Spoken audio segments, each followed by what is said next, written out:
ఎంత ఘోరం అంటే ఒక ఎఫ్ఐఆర్లో ఒక నల్లబాలు అనే ట్విట్టర్ హ్యాండిల్ ఆయన ఈ కాంగ్రెస్ అనేది రాష్ట్రానికి పట్టిన చీడ, ఈ చీడ వల్ల తెలంగాణ ప్రజలకు అన్యాయం జరుగుతూ ఉన్నది, వీళ్ళ ప్రాణాలకు ప్రమాదం వచ్చిన పరిస్థితి ఉన్నది అని చెప్పి BRS party social media handle ద్వారా వచ్చిన ఒక పోస్టును ఈయన రీట్వీట్ చేస్తాడు. రీట్వీట్ చేస్తే ఆయన మీద కేసు పెట్టిండ్రు. సెక్షన్ 67 ఐటీ యాక్ట్ పెట్టిండ్రు. అసలు సెక్షన్ 67 ఐటీ యాక్ట్ ఎప్పుడు పెట్టాలి? ఏవైనా అశ్లీలమైన విషయాలు, మహిళలను పురుషులను అగౌరవపరిచే విషయాలు, మరి ముఖ్యంగా అశ్లీలమైన విషయాలు, it clearly talks about obscenity. Any electronic material which perpetrates obscenity, which is aimed to damage the reputation of a person with the obscene material, then 67 IT Act has to be booked. అశ్లీలమైన సభ్య సమాజం భరించలేని ఈ అశ్లీలమైన విషయాలు ఏవైతే ఉన్నాయో వాటికి సంబంధించిన section 67 IT act. ఆ సెక్షన్ 67 IT యాక్ట్ ఈరోజు బీఆర్ఎస్ నాయకుల మీద, బీఆర్ఎస్ కార్యకర్తలు ఎడాపెడే విచ్చల విడిగా పెడుతున్నారు. ఈరోజు వీళ్ళ పిచ్చి ఎంత దాకా పోయిందంటే తెలంగాణ ప్రజలు జాగ్రత్తగా గమనించాలి. 2023లో దేశంలోనే మొట్టమొదటిసారిగా కేటీఆర్ గారి ఆలోచనల మేరకు, వారి నాయకత్వంలో తెలంగాణ సైబర్ సెక్యూరిటీ బ్యూరో అనే ఒక కొత్త ఆర్గనైజేషన్ పెట్టినారు. చాలా మార్గదర్శనంతో, గొప్ప ఆలోచనతో తెలంగాణలో ప్రజలు సురక్షితంగా ఉండాలి, తెలంగాణలో పనిచేసే కంపెనీల డేటా సురక్షితంగా ఉండాలి, తెలంగాణ ప్రజల మీద ఎలాంటి సైబర్ క్రైమ్ జరగకూడదు, తెలంగాణ ప్రజలు నిరంతరం అప్రమత్తంగా ఉండాలి, తెలంగాణ మీద ఎలాంటి పాశ్చాత్య దేశం కూడా దాడి జరపకూడదు అని చెప్పి తెలంగాణ సైబర్ సెక్యూరిటీ బ్యూరో పెట్టినరు 2023లో. ఈ 2023లో పెట్టిన సైబర్ సెక్యూరిటీ బ్యూరో నా దగ్గర ఉంది, నేను క్లియర్గా ఇప్పుడు మన కళ్ళ ముందర కనిపిస్తుంది. ఈ సైబర్ సెక్యూరిటీ బ్యూరో వాళ్ళ ఎయిమ్ అండ్ ఆబ్జెక్టివ్ ఏంటి, వాళ్ళ మిషన్ ఏంటి?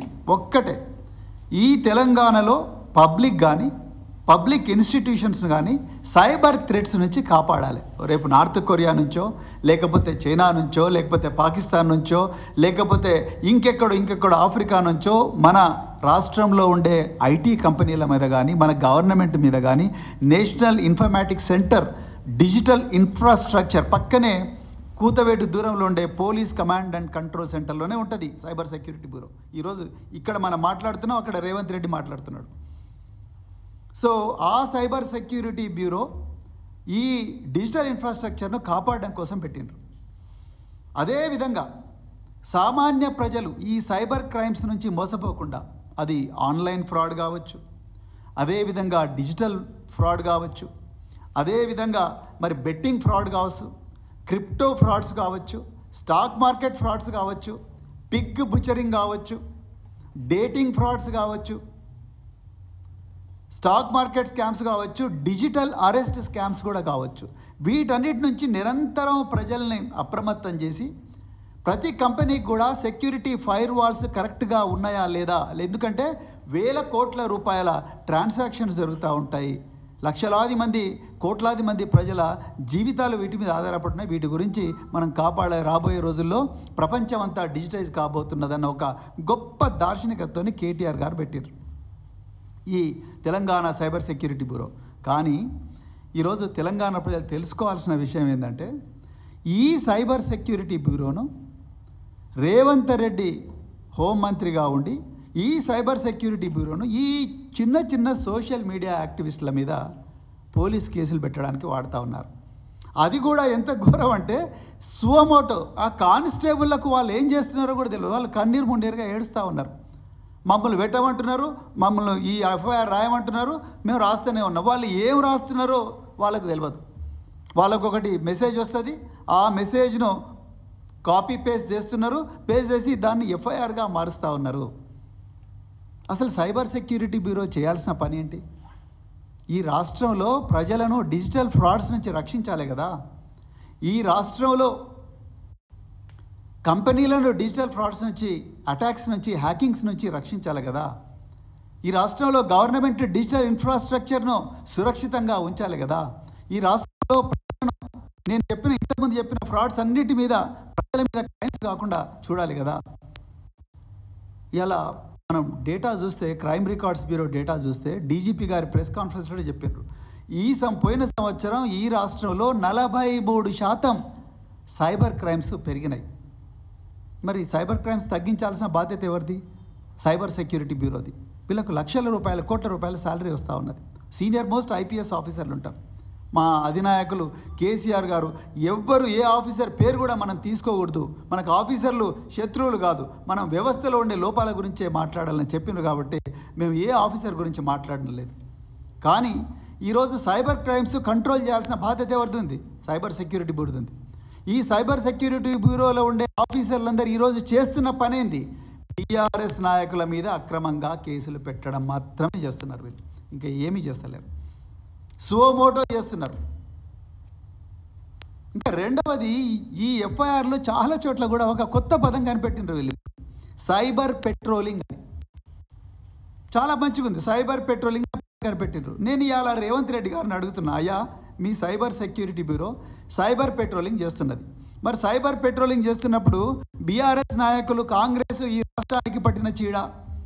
ఈరోజు ప్రతి చోట కూడా కుంభకోణాలు జరుగుతున్నాయి, రైతులు కన్నీళ్లతో ఏడుస్తూ ఉన్నారు అని చెప్పి ఏవైతే వీడియోలు ఉన్నాయో, ఆ స్టేట్మెంట్లు ఉన్నాయో అవి మాత్రమే మీకు కనిపిస్తున్నాయి. మీరు గాంధీ భవన్ దగ్గర కళ్ళు మూసుకుంటున్నారు, బీజేపీ ఆఫీస్ దగ్గర కళ్ళు మూసుకుంటూ ఉన్నారు, కాంగ్రెస్ ఎంపీలు పెట్టిన ఘోరమైన పోస్టులు కళ్ళు మూసుకుంటూ ఉన్నారు. నేను సైబర్ సెక్యూరిటీ బ్యూరో, మీరు నిజంగా సైబర్ పెట్రోలింగ్ చేస్తుంటే మీకు బీఆర్ఎస్ సోషల్ మీడియా హ్యాండిల్సే కనిపిస్తున్నాయా? ఇలా రేవంత్ రెడ్డి సైన్యం చూడండి ఎంత ఘోరంగా కేటీఆర్ గారి మీద ఘోరంగా మీమ్స్ తయారు చేసి, అదేవిధంగా కేసీఆర్ గారి మీద ఘోరంగా మీమ్స్ తయారు చేసి, అదేవిధంగా ఇంకా ఘోరమైన విషయాలు ఇంకా చెప్పలేము.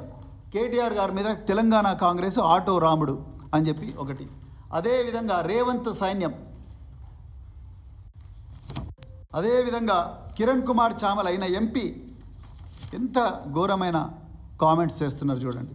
అదేవిధంగా నిన్నగాక మొన్న రేవంత్ రెడ్డి గారిని, కేసీఆర్ గారిని పోలుస్తూ ఘోరంగా మనుషుల రెప్యుటేషన్ దెబ్బతీసే విధంగా తెలంగాణ కాంగ్రెస్ డైరెక్ట్గా సోషల్ మీడియా హ్యాండిల్లో చేస్తున్నది. అదేవిధంగా ఈ గౌతమ్ ఇతను ఒక సోషల్ మీడియా యాక్టివిస్ట్, రైతుల బాధలన్నీ, రైతుల కష్టాలు, కన్నీళ్ళన్నీ కూడా ప్రజలకు చెప్పే ప్రయత్నం రాజ్యాంగబద్ధంగా ఆర్టికల్ 19 ఇచ్చిన హక్కులతోని ఈయన చెప్తా ఉన్నాడు.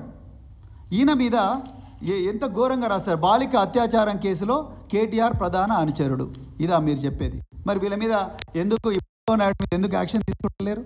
Telangana Congress social media activist కదా ఈయన, ఈ గౌతమ్ పోతగోని పోయి సైబర్ క్రైమ్ పోలీస్ స్టేషన్లో కేసు పెడితే కనీసం అక్నాలెడ్జ్మెంట్ కూడా ఇవ్వలేదు.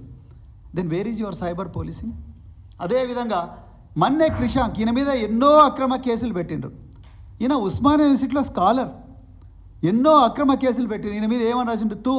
పిల్లలు ఉన్నారు కదరా బాబు, ఇంత గలీజ్ దందాలు చేస్తే బతికేందుకు కానీ వెన్నెల కిషోర్ అని చెప్పేసి అవుతానో రాసిండ్రు. ఈయన కంప్లైంట్ చేస్తే దాని మీద కూడా కేసులు లేదు. అదేవిధంగా కేసీఆర్ గారిని తెలంగాణ రావడంలో అత్యంత కీలకమైన భూమిక పోషించి తెలంగాణకు తొలి ముఖ్యమంత్రి అయిన కేసీఆర్ గారిని ఎంతో ఘోరమైన లాంగ్వేజ్తోని ఈ కాంగ్రెస్ డైరెక్ట్గా సోషల్ మీడియా హ్యాండిల్స్లో చేస్తున్నారు. దెన్ నేను ఇవాళ సైబర్ సెక్యూరిటీ బ్యూరో అధికారులను ఓపెన్గా అడుగుతున్నా, ఎక్కడుంది ఫెయిర్నెస్? మీరు రాశారు ఇవాళ సైబర్ సెక్యూరిటీ బ్యూరో ఉన్నతాధికారి రాశారు, ఏమని రాశారు?